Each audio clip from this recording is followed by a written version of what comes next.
Right, let's open the T5. Let's get it out. Let's see what's in the box.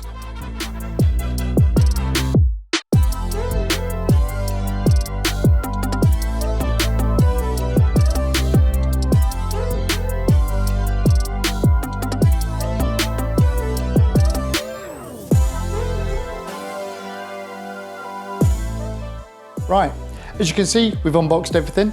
So what have we got? We've obviously got the machine, and that comes as it is with everything attached. The next things we've got to do is start to put it together. So what have we got? 15-meter hose, the Tritech T380 gun, the Tritech gauge, obviously the lubricant for the piston, the instruction manual, and we always add on all of our machines a whip hose. So we add this as standard. Cool.